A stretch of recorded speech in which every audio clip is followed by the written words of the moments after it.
हाँ जी, नमस्कार साथियों। एक बार फिर से आप सभी का एक नए सेशन में स्वागत है। मित्रों देखिएगा, जैसा कि आपको पता है हमारा ज्योग्राफी का जो सेगमेंट है वो ज्योग्राफी का सेगमेंट हमारा चल रहा है। इस ज्योग्राफी के सेशन के अंदर हम जो सामान्य परिचय वाली जो बातें हैं वो हम डिस्कस कर चुके हैं। जो अगला जो चैप्टर हमारा रहता है उस अगले चैप्टर पर हम आते हैं। उम्मीद करता हूँ पिछले सेशन तक जो भी हमने पढ़ा है वो आपने अच्छे से याद तो कर ही लिया होगा। आज देखिएगा हमारा ज्योग्राफी का जो टॉपिक रहेगा, इस टॉपिक में हम बात करेंगे मित्रों जितने भी हमारे एंशियंट साइट्स है, पुराने जितने भी साइट रही है, उनकी वर्तमान में क्या लोकेशन है और पुराने समय में और अभी वर्तमान में उसकी क्या इंपॉर्टेंस है, एग्जाम में किस प्रकार के सवाल है वो सवाल आपको देखने को मिलते हैं इन पॉइंट से। तो इस पॉइंट के बारे में हम विस्तृत चर्चा करेंगे। साथ में शानदार तरीके के मानचित्र आपको सामने रखे गए हैं, जिससे आप देखकर समझ सकते हो इजीली कि ये जो लोकेशन है या ये जो पर्टिकुलर रीजन है, इस रीजन को किस नाम से जाना जाता है और ये रीजन आज हमारे कौन कौन से जिलों के अंतर्गत शामिल है।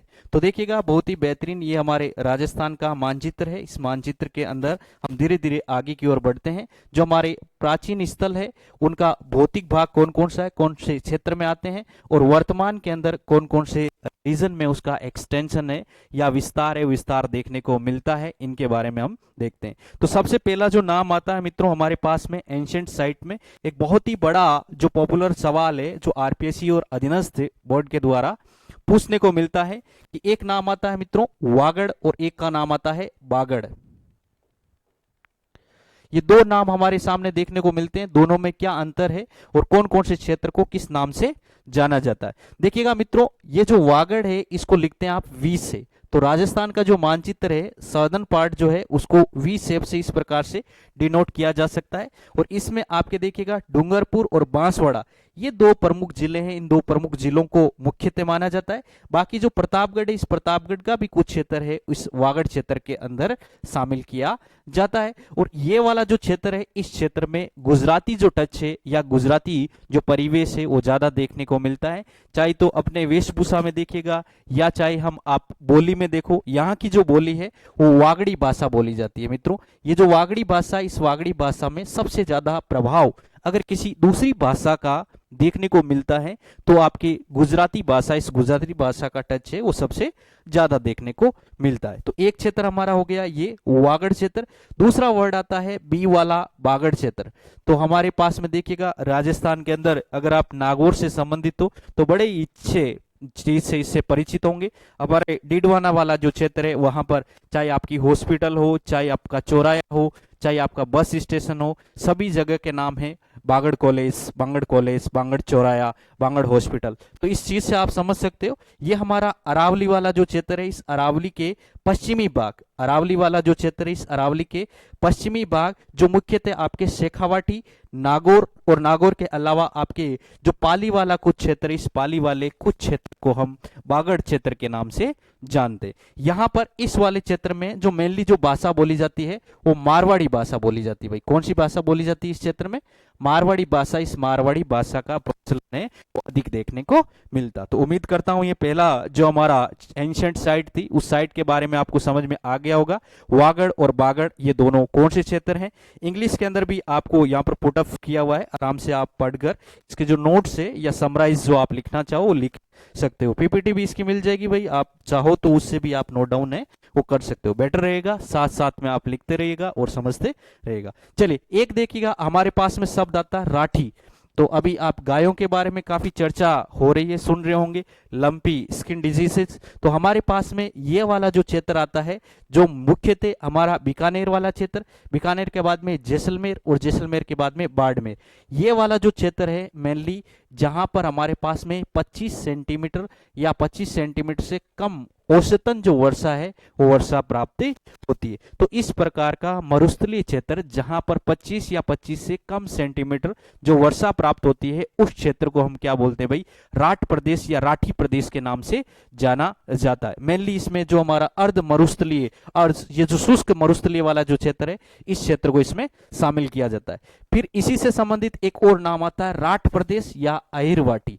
देखिएगा अहिर जो यादव वंश है, यादवों के अहिर शाखा के द्वारा शासन जिस क्षेत्र में किया गया था, अहिर वाट के नाम से या राठ प्रदेश के नाम से जाना जाता है। ये मेनली जो आपके अलवर वाला जो क्षेत्र है ना, जो बानसूर के आसपास का क्षेत्र है, यहाँ पर मेनली हमारे पास में अहिर वाटी भाषा बोली जाती है। तो अलवर और अलवर के अलावा जयपुर का कोटपुतली, ये दोनों क्षेत्र है जहां पर अहिर वाटी भाषा बोली जाती है, और इस क्षेत्र को अहिर वाट या फिर राठ प्रदेश के नाम से जाना जाता है। ये वाला देखिएगा, यहाँ पर हमारे पास में ये ऊपर से तो कोटपुतली और इधर से हमारा पास में कौन सा आता है, अलवर है। इस अलवर का बानसूर वाला क्षेत्र है, क्षेत्र इसके अंदर शामिल किया जाता है। अगला पॉइंट देखिएगा मित्रों, अगला देखिएगा बहुत ही प्यारा नाम आता है माल प्रदेश। वैसे आप इसका अर्थ है वो पहले से ही पढ़ चुके होंगे, पर कुछ और सेंस में आपने पढ़ा होगा। मालव प्रदेश है, दूसरा नाम आता है मालव प्रदेश। देखो भाई, माल प्रदेश में तो हमारे पास में ये जो पठारी क्षेत्र आता है हाड़ौती वाला, इस हाड़ौती के पठार को या जो हमारा दक्षिण पूर्वी पठारी क्षेत्र है, इस पठारी क्षेत्र को किस नाम से जाना जाता है, माल प्रदेश के नाम से जाना जाता है। दूसरा नाम आता है मालव प्रदेश। राजस्थान है, इस राजस्थान का दक्षिण पूर्वी जो क्षेत्र है, जो मालवा से जिसकी सीमा लगती हो या एमपी से जिस क्षेत्र की सीमा लगती हो, वो मालव प्रदेश के नाम से जाना जाता है। बीच में देखिएगा ये हमारे पास में एक रीजन आता है इस प्रकार का, जो इधर से तो झालावाड़ और इधर से हमारे पास में प्रतापगढ़, चित्तौड़गढ़ से अलग हो गया भाई प्रतापगढ़। तो ये वाला जो क्षेत्र है, इस क्षेत्र को किस नाम से जाना जाता है भाई, मालव प्रदेश के नाम से जाना जाता है। जो मालवा पठार है, उस मालवा के पठार से विस्तृत क्षेत्र के रूप में जाना जाता है। तो ये हमारे पास में एक अलग परिभाषा हो गई भाई। अगली परिभाषा देखिएगा, एक नाम आता है मरु और एक आता है मेरु। मेरु जो होता है, जो आपकी पर्वत श्रृंखला होती है, उस पर्वत श्रृंखला को ही मेरु के नाम से जाना जाता है। तो हमारी जो अरावली पर्वत श्रृंखला, इस अरावली पर्वत श्रृंखला को मेरु के नाम से जाना जाता है। जबकि मरु डेजर्ट जो क्षेत्र है या मरुस्थली जो क्षेत्र है, उसको मरु प्रदेश के नाम से जाना जाता है। तो अरावली के पश्चिमी भाग है, जो हमारा ये वाला रेतीला प्रदेश आता है, जहां पर 50 सेंटीमीटर से कम जो बारिश से वर्षा प्राप्त होती है, वो रेतीला प्रदेश मरु प्रदेश के नाम से जाना जाता है। मेनली हमारे पास में पश्चिमी राजस्थान है, उसके बड़े बड़े जितने भी जिले हैं वो सारे इस मरु प्रदेश में आते हैं। और एक हमारे पास में मेरु वाला रीजन, जो अरावली वाला जो क्षेत्र है, इस अरावली को ही मेरु के नाम से जाना जाता है। मेरु का मतलब सिंपली जो हमारे पर्यायवाची शब्द होते हैं ना, वो पर्वत श्रृंखला का ही एक पर्यायवाची है, मेरु के नाम से जाना जाता है भाई। अगला देखिएगा, एक रीजन आता है शेखावाटी रीजन, जो बहुत ही ज्यादा चर्चा में आज भी इस रीजन को सबसे ज्यादा लोकप्रियता है, वो लोकप्रियता है मारवाड़ और शेखावाटी। ये इस प्रकार के जो क्षेत्र है, जो आम चर्चा में बोलचाल में आज भी यूज करते हैं भाई। तोरावाटी, दूसरा है तोरावाटी। शेखावाटी में तो देखिएगा हमारे पास में 3 जिले आते हैं, चूरू, सीकर और झुंझुनू। ये जो हमारे पास में जयपुर था, इस जयपुर के अंदर जो ढूंढाड़ जो क्षेत्र था, इस क्षेत्र के अंदर हमारे पास में कछावा वंश है, उस कछावा वंश के द्वारा शासन किया गया था। भगवान श्री राम है, उस राम के पुत्र कुश के जो वंशज हैं, उनको कछावा कहा गया था। ठीक है भाई। और इन्हीं कछावा वंश की एक शाखा थी, या इसी कछावा वंश का एक शासक था राव शेखा, और इस राव शेखा के द्वारा शेखावाटी क्षेत्र में शेखावती जो साम्राज्य है या शेखावती शासन है, वो शासन किया गया था। तो इसी के नाम से इस पूरे क्षेत्र को किस नाम से जाना जाता है, शेखावाटी क्षेत्र जाना जाता है। मेनली ये वाला जो क्षेत्र है, यहाँ पर शेखावाटी जो भाषा है, वो शेखावाटी भाषा का यहाँ पर अधिक प्रचलन देखने को मिलता है भाई। ये शेखावाटी है जो आपके मारवाड़ी भाषा की एक उपबोली के रूप में जानी जाती है। अगला वर्ड आता है तोरावाटी। देखिएगा इन दोनों में एक ही अंतर है, इसके अंदर आपके पास में चूरू देखने को मिलता है, जबकि इसके अंदर आपके सीकर और झुंझुनू केवल 2 ही जिले आपको देखने को मिलते हैं भाई। तो इसको याद इस प्रकार से रखिएगा। देखिएगा हमारे पास में एक नदी आती है जिसका नाम है कांतली नदी। आपको पता है राजस्थान का एक ऐसा जिला है जहां पर कोई भी नदी है वो नदी प्रवाहित नहीं होती है।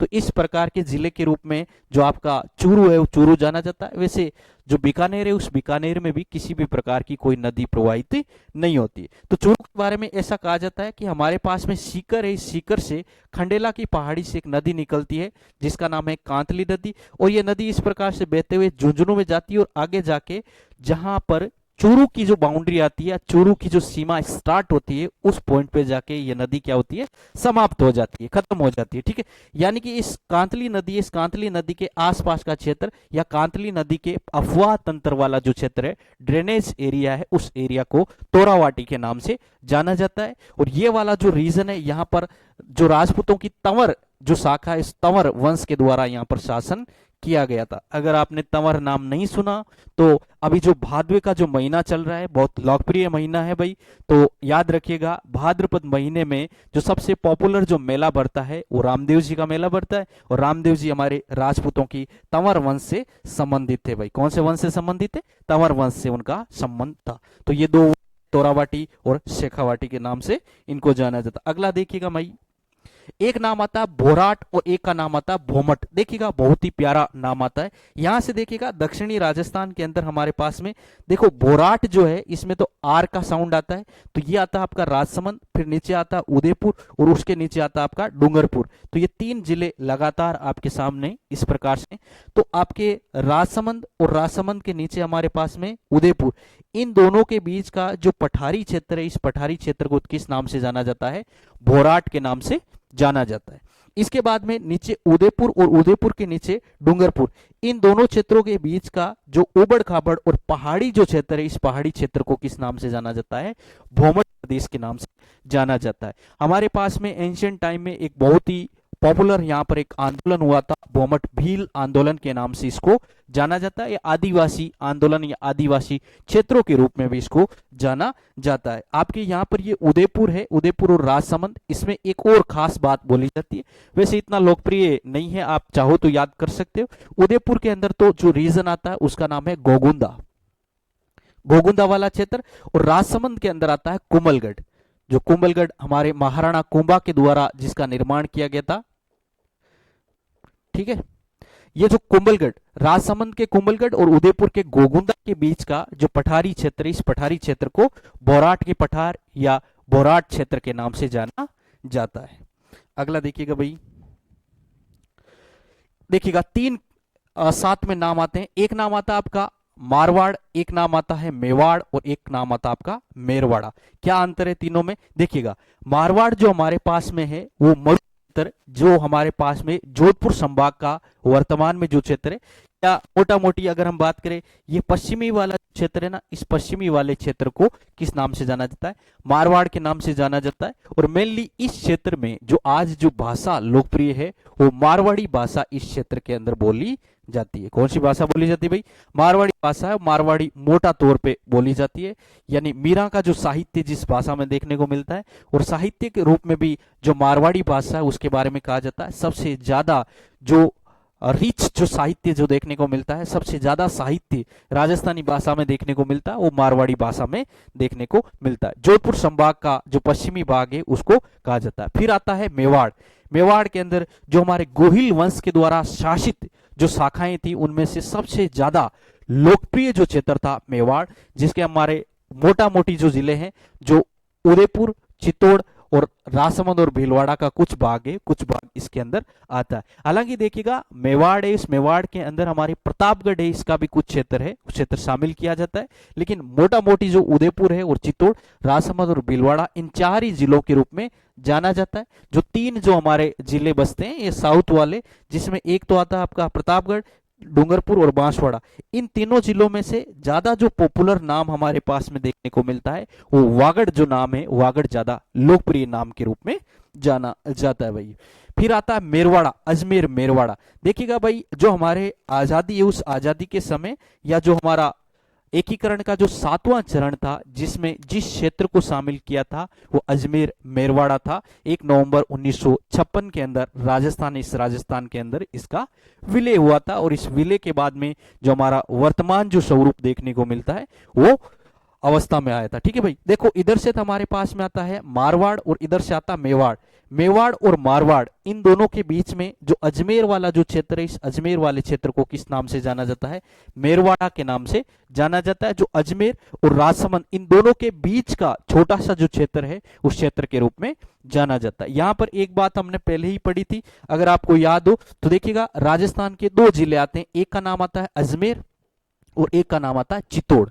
दो राजस्थान के ऐसे जिले हैं जो खंडित या विखंडित जिलों के रूप में जाने जाते हैं। ये अजमेर का जो खंडित जो रूप है ना, नीचे वाला ऐसे हल्का सा भाग है जो मेन अजमेर से अलग दिखता है, वही मेरवाड़ा क्षेत्र के रूप में जाना जाता है। वहीं चित्तौड़गढ़ है, इस चित्तौड़गढ़ का देखो ये वाला जो भाग है, मेन चित्तौड़ इधर रह जाता है, बीच में भीलवाड़ा आता है, भीलवाड़ा के नीचे इधर कोटा के टच में जो क्षेत्र है वो एक अलग प्रकार का क्षेत्र है। इसको भी किस नाम से जाना जाता है? खंडित जिले के रूप में या विखंडित प्रदेश के रूप में इसको जाना जाता है भाई।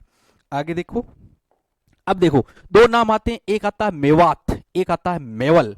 देखो मेवात वाला जो क्षेत्र है ना, अगर आपने लोक संत और संप्रदाय के बारे में थोड़ा सा सुना है तो हमारे चरणदास जी और लालदास जी जो संप्रदाय थे उनका सबसे ज्यादा जो प्रभाव था मेवाती भाषा या मेवात क्षेत्र है उस क्षेत्र में ज्यादा उनका प्रभाव था। दयाबाई और सहजोबाई इनका भी नाम सुना होगा। तो अलवर और भरतपुर इस वाले क्षेत्र को मुख्य रूप से मेवात कहा जाता है और इस क्षेत्र में मेव जो जाति है, इस मेव जाति का क्षेत्र के रूप में जाना जाता है।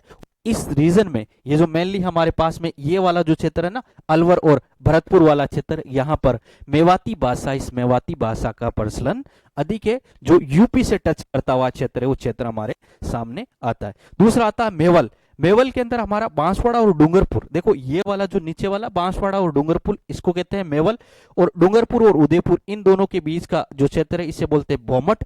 उदयपुर और राजसमंद ये वाला जी क्षेत्र है इसको बोलते हैं बोराट। देखना थोड़ा सा वापस, एक आता है बोराट जो कहां पर स्थित है? उदयपुर और हमारे पास में राजसमंद इन दोनों के बीच में। बोराट के बाद में एक क्षेत्र आता है जिसको बोलते हैं भौमट, जो भील आंदोलन के लिए ज्यादा लोकप्रिय हुआ था, जो उदयपुर और उदयपुर के नीचे आता हमारा बांसवाड़ा, इन दोनों के बीच का जो क्षेत्र है डूंगरपुर आता है। डूंगरपुर और उदयपुर के बीच के क्षेत्र को भौमट कहा जाता है। भौमट के बाद में नीचे वाला क्षेत्र आता है जिसे बोलते हैं मेवल, और ये मेवल आपका डूंगरपुर और डूंगरपुर के नीचे जो क्षेत्र है बांसवाड़ा, ये डूंगरपुर और बांसवाड़ा इन दोनों के बीच का जो पहाड़ी क्षेत्र है, पहाड़ी क्षेत्र को किस नाम से जाना जाता है भाई? इसको मेवल के नाम से जाना जाता है। तो मेवल और मेवात ये दोनों क्लियर हो गए भाई। अब देखो एक नाम आता है मत्स्य और एक नाम आता है मत्स्य संघ। मत्स्य संघ राजस्थान का जो एकीकरण है, जो एकीकरण प्रारंभ हुआ था, उस प्रारंभ का पहला जो चरण था, जो हमारा पहला चरण है, उस पहले चरण के अंदर जो नामकरण जो किया गया था मत्स्य संघ के नाम से इसका नाम किया गया था। तो हमारे अलवर, भरतपुर, करौली और धौलपुर ये जो चार रीजन आते हैं इधर वाला, इसका सबसे पहले राजस्थान के एकीकरण के फर्स्ट फेज में इनका जो एकीकरण है वो एकीकरण किया गया था भाई। ठीक है, इसको मत्स्य संघ के नाम से जाना जाता है। जबकि एंशियंट एक साइट है मत्स्य, जो अलवर है, इस अलवर जनपद है, इस अलवर जनपद का प्राचीन नाम हमारे को देखने को मिलता है। वर्तमान में हमारे जयपुर के आसपास का एक क्षेत्र है जिसको विराट नगर या बेराट के नाम से जाना जाता है। वर्तमान में इसको विराट नगर के नाम से ज्यादा लोकप्रिय है, जयपुर में पड़ता है। और ये इस अलवर वाला जो क्षेत्र है या मत्स्य जनपद जो हमारा एक पुराना जनपद है, उसकी राजधानी बेराट हुआ करती थी। अगर आपको याद हो थोड़ा सा, तो मौर्य साम्राज्य की हम बात करें तो अशोक का जो हमारे भाबरू अभिलेख जिस क्षेत्र में देखने को मिलता है वो यही बेराट है, इस बेराट की पहाड़ियों से देखने को मिला था भाई। ठीक है, मत्स्य संघ और मत्स्य के बारे में बात हो गई। अगला आता है ब्रिज। अभी भगवान श्री कृष्ण का काफी लोकप्रिय भाई, कृष्ण जन्माष्टमी गई है तो राधा और कृष्ण, भगवान श्री कृष्ण ज्यादा लोकप्रिय है भाई, बहुत ज्यादा भजन आपने सुने होंगे। तो ब्रिज वाला जो क्षेत्र है, ब्रिज ये भरतपुर जो यूपी के आसपास का जो क्षेत्र है, यहाँ पर देखो भाई इसे कहते हैं ब्रिज है, जबकि यहाँ पर जो भाषा बोली जाती है ब्रिज भाषा का प्रचलन अधिक है। और इस ब्रिज भाषा वाले क्षेत्र में सबसे ज्यादा जो प्रभाव जिस क्षेत्र का देखने को मिलता है वो आपके यूपी का प्रभाव इस रीजन में ज्यादा देखने को मिलता है। एक और लोकप्रिय बात हमारे यहाँ पर बोली जाती है, राजस्थान है, इस राजस्थान की ऐसी कौन सी भाषा है जो राजस्थान की भाषाओं से प्रभावित नहीं है, जिस पर ज्यादा प्रभाव है वो बाहर की भाषा का प्रभाव ज्यादा देखने को मिलता है। तो इस प्रकार की जो भाषा आपको देखने को मिलती है वो ब्रिज भाषा है, इसमें यूपी की जो भाषा है उसका प्रभाव ज्यादा है। जबकि बाकी जितनी भी राजस्थान में प्रचलित जो भाषाएं हैं उनमें राजस्थान ने उस राजस्थानी संस्कृति और साहित्य का जो प्रभाव है वो ज्यादा देखने को मिलता है। दूसरा नाम आता है ब्रिजनगर, झालरापाटन। इसको मित्रों घंटियों का शहर भी कहा जाता है। किसका शहर कहा जाता है? घंटियों का शहर भी इसको कहा जाता है। झालरापाटन आपके ये जो झालावाड़ है, इस झालावाड़ का जो प्राचीन नाम है बृजनगर के नाम से इसको जाना जाता है भाई। अब देखो दो नाम आता है, एक नाम आता है थली प्रदेश और एक नाम आता है तली। देखो भाई अगर आपने शेखावाटी क्षेत्र की भाषा से थोड़ा बहुत परिचय हो तो शेखावाटी के अंदर जो भी ऊपर नीचे उछल कूद जो करता है उसको भाई पड़ोसी या फिर कोई भी बड़े बुजुर्ग के वो बोलते हैं तड़े बैठ जा, ज्यादा नाटक मत कर। तड़े का मतलब नीचे, यानी कि जो हमारे पास में थड़ी का नाम जो है वो थड़ी का मतलब क्या होता है भाई, शेखावाटी क्षेत्र में ऊपर उठा हुआ जो भाग है इसे तो बोलते हैं थली। और तले का मतलब है तड़े बैठ जा, भाई शेखावाटी बोलते हैं तड़े बैठ जा। तले का मतलब है जो नीचे जो धसा हुआ मारवाड़, इसमें मारवाड़ या फिर जो हमारा बालू का स्तूप है इसके अंदर इस प्रकार का नीचे धसा हुआ जो क्षेत्र है इसको क्या बोला जाता है, तली के नाम से जाना जाता है। और जो हमारे घरों के अंदर जो मेन दासा होता है, इंट्रेंस जो होता है या दरवाजा होता है, उस दरवाजे के अंदर ऊपर उठा हुआ जो भाग होता है ना, ये वाला जो दासा होता है इसे क्या बोलते हैं, थड़ी बोलते हैं। तो यानी कि जो मरुस्थलीय क्षेत्र है इसमें अपलैंडेड एरिया ऊपर उठा हुआ जो भाग है उसे क्या बोलते हैं, थड़ी बोलते हैं। ये हमारे पास में बीकानेर और चूरू, चूरू का एक बड़ा शहर का जो नाम आपने सुना हो तो सरदार शहर, एग्जाम में पूछा हुआ है। सरदार शहर और चूरू वाला जो क्षेत्र है इस क्षेत्र को किस नाम से जाना जाता है भाई, थली के नाम से जाना जाता है। यह है तली, यानी कि नीचे बैठ जा, ज्यादा नाटक मत कर, बदमाशी मत कर। इस क्षेत्र को बालू का स्तूप है जो सैंड्यूम्स से, जो सैंड्यूम्स के अंदर नीचे दसा हुआ जो बाग है उसे क्या बोलते हैं, तली बोलते हैं। और ये वाला जो क्षेत्र है ज्यादातर आपको कहां पर देखने को मिलता है भाई, इसमें लिखा हुआ नहीं है, लिख लेना, जैसलमेर। इस जैसलमेर वाले क्षेत्र में ये तली वाला जो क्षेत्र है वो क्षेत्र आपको देखने को मिलता है भाई। अगला एक नाम है योंदेन क्षेत्र, योंदेन प्रदेश। ये देखो उत्तरी भाग में गंगानगर और हनुमानगढ़ वाला जो क्षेत्र है इस क्षेत्र का एंशियंट जो नाम देखने को मिलता है योंदेन प्रदेश के नाम से इसको जाना जाता है भाई। ये उत्तरी प्रदेश है, राजस्थान का सबसे उत्तरी प्रदेश, और इसका जो मेनली जो जिले आते हैं गंगानगर और हनुमानगढ़ है, ये दोनों जिले इस योंदेन प्रदेश के अंदर आते हैं। बहुत बार एग्जाम में सवाल पूछा हुआ है योंदेन प्रदेश जो है इसमें कौन सा क्षेत्र है, वो क्षेत्र शामिल किया जाता है भाई। फिर एक नाम आता है जांगल प्रदेश। जांगल या जंगल, जंगल का मतलब होता है एक इस प्रकार का क्षेत्र जहां पर जल और अन्न की तलाश में जो लोग घूमते हैं वो जंगल वाला जो क्षेत्र है जंगल के नाम से जाना जाता है। और इसमें आपका देखो बीकानेर है, इस बीकानेर का तो दक्षिणी भाग और जोधपुर इस जोधपुर का उत्तरी भाग, इन दोनों भागों को सम्मिलित रूप से किस नाम से जाना जाता है, जांगल प्रदेश, इस जांगल प्रदेश के नाम से जाना जाता है। यह प्राचीन जो जांगल प्रदेश है कौरवों के द्वारा शासित क्षेत्र था, और इस जांगल प्रदेश की जो राजधानी है वो नागौर है, वो नागौर इसकी प्राचीन राजधानी हुआ करती थी। अपन एक चीज और पढ़ेंगे जहां पर सपाल दक्ष या चौहानों का जो आरंभिक जो क्षेत्र था सामर झील के आसपास उसे सपाल दक्ष के नाम से जाना जाता है। और इनकी जो राजधानी थी वही अहिड़ क्षेत्रपुर जो नाम था, जो नागौर का प्राचीन नाम है, वो इनकी राजधानी थी। जब जांगल प्रदेश, इस जांगल प्रदेश की भी प्राचीन जो राजधानी, वो राजधानी भी कौन सी देखने को मिलती है, अहिड़ क्षेत्रपुर इसकी राजधानी थी, जो नागौर का क्षेत्र के रूप में जाना जाता है भाई। जांगल के बाद में देखो ये रहा अहिड़ क्षेत्रपुर है, जो हमारा नागौर, इस नागौर का प्राचीन नाम, एंशियंट नाम देखने को मिलता है। जो हमारे इस जांगल प्रदेश इसकी भी प्राचीन राजधानी थी। और एक इधर से सपाल दक्ष वाला जो नाम आता है, जो अजमेर के जो चौहान थे या सामर झील के आसपास के जो चौहान है, इन चौहानों के द्वारा शासित जो क्षेत्र था उसकी राजधानी के रूप में जाना जाता है। सपाल दक्ष अजमेर और सांबर के आसपास का जो क्षेत्र है जहां पर चौहान को चाहमान के नाम से भी जाना जाता है। ये थोड़ा सा ध्यान रखना भाई, चाहमान एक बड़ा साम्राज्य इन्होंने स्थापित किया था। राजस्थान में बहुत सी जगह पर चौहान वंश के द्वारा अलग अलग ब्रांचें या अलग अलग शाखाओं के नाम से इन्होंने शासन किया था, जिसमें चौहानों की आपके अजमेर, इस अजमेर में तो चौहान वंश था। इसके अलावा जालोर वाला क्षेत्र है या फिर हमारा सिरोही वाला क्षेत्र है, वहां पर देवड़ा शाखा के द्वारा शासन किया था। या हाड़ोती वाला जो क्षेत्र है वहां पर हाड़ा चौहानों के द्वारा शासन किया था। तो ये अलग अलग ब्रांचेज है जो चौहानों के द्वारा शासन किया था। एक बड़ा रीजन है जो चौहान वंश के द्वारा शासित है, वो शासित रहा था भाई। अगला एक नाम आता है ढूंढाड़ क्षेत्र। देखो भाई राजस्थान की राजधानी वाला जो क्षेत्र है ढूंढाड़, वहां पर ढूंढाड़ी भाषा का अधिक प्रचलन देखने को मिलता है। और इस क्षेत्र में ढूंढाड़ जो प्रदेश है वो ढूंढ नदी, एक प्राचीन नदी है जिसका नाम है ढूंढ नदी, और इस ढूंढ नदी का कैचमेंट रीजन या बेसिन क्षेत्र या प्रवाह क्षेत्र वाला जो रीजन है, जो मुख्यतः 3 जिलों में आता है, जयपुर, दौसा और टोंक, इन तीनों क्षेत्रों को मेनली किस नाम से जाना जाता है? ढूंढाड़ प्रदेश के रूप में जाना जाता है। और जयपुर वाला जो क्षेत्र है, यहाँ पर मेनली जो भाषा बोली जाती है वो ढूंढाड़ी भाषा इस क्षेत्र के अंदर प्रचलित है भाई, ज्यादा ढूंढाड़ी भाषा यहाँ पर बोली जाती है। एक है केरू प्रदेश, हमारे पास में जो अलवर है, इस अलवर का उत्तरी भाग जो दिल्ली वाले क्षेत्र से टच था, इंद्रप्रस्थ जो प्राचीन एक नाम देखने को मिलता है, उत्तरी भाग, और इसकी एंशियंट जो राजधानी वो इंद्रप्रस्थ थी, जिसको हम किसके नाम से जानते हैं? दिल्ली के नाम से जाना जाता है भाई। तो ये केरू प्रदेश के नाम से अलवर का उत्तरी भाग, इस उत्तरी भाग को जाना जाता है। अब देखो ये थोड़ा सा ज्यादा लोकप्रिय है, ज्यादा चर्चा में रहता है, बहुत बार एग्जाम में यहाँ से सवाल पूछा जाता है, डांग प्रदेश कौन सा है और क्या इसकी विशेषता है? तो डांग या डाकू प्रदेश के नाम से इसको जाना जाता है। मेनली आपका करौली, धौलपुर, सवाई माधोपुर, ये 3 जिले इसके अंदर आपके देखने को मिलते हैं। चंबल नदी, देखो भाई ये जो हमारी चंबल नदी इधर से जो प्रवाहित होती है, इस चंबल नदी का जो क्षेत्र है, इस क्षेत्र के अंदर जो हमारे पास में बीहड़ क्षेत्र का निर्माण जिस क्षेत्र में होता है उसे डांग प्रदेश के नाम से जाना जाता है। और इस डांग प्रदेश में करौली, धौलपुर और सवाई माधोपुर, ये 3 जिले हैं, बड़े जिले आते हैं। देखो ABCD, ये जो चारों नाम आता है लगातार, इनको तो बोलते हैं मत्स्य संघ। फिर देखो इसके अंदर A को काट दें, B, C और D, इन 3 से जो नाम बनता है सूरसेन बनता है, सूरसेन क्षेत्र। और इसकी जो प्राचीन राजधानी थी वो थी मथुरा, इसकी राजधानी कौन सी थी भाई?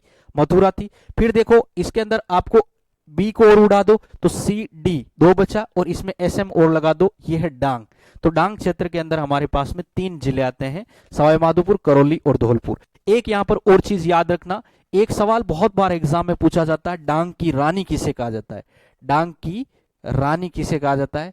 रानी किसको कहा जाता है? करौली, इस करौली को डांग की रानी कहा जाता है। लिख लीजिएगा भाई, काफी बार एग्जाम में सवाल पूछा गया है, डांग की रानी है वो किस क्षेत्र को या किस जिले को कहा जाता है? तो करौली को डांग की रानी के नाम से। ये पूरे 3 नाम आते हैं, मत्स्य, सूरसेन और एक आता है डांग। ठीक है भाई, तो सूरसेन के बारे में एक नाम और आ गया यहाँ पर, हाया हाय। देखो भाई जो हमारे हाड़ौती वाला जो क्षेत्र है, इस हाड़ौती वाले क्षेत्र में जो चौहान है, इन चौहानों की हाड़ा शाखा के द्वारा जहां पर शासन किया था, मेनली कोटा और जो हमारे पास में बूंदी वाला जो क्षेत्र है, इसके आसपास का जो क्षेत्र है, इस क्षेत्र को हाया हाई के नाम से जाना जाता है। जहां पर किसके द्वारा शासन किया गया था? चौहानों की हाड़ा शाखा, इस हाड़ा शाखा के द्वारा शासन है, वो शासित क्षेत्र को हाया हाई के नाम से जाना जाता है। फिर आता है एक शिवी क्षेत्र। शिवी क्षेत्र में देखिएगा हमारे पास में जो उदयपुर वाला क्षेत्र है या मेवाड़ वाला जो क्षेत्र है, इसमें के आसपास का क्षेत्र का इसकी राजधानी हुआ करती थी, जिसको नगरी के नाम से भी जाना जाता है। तो इसका विस्तार हमारे उदयपुर और चित्तौड़गढ़ जिले में है, सिवी जनपद के नाम से इसको जाना जाता है।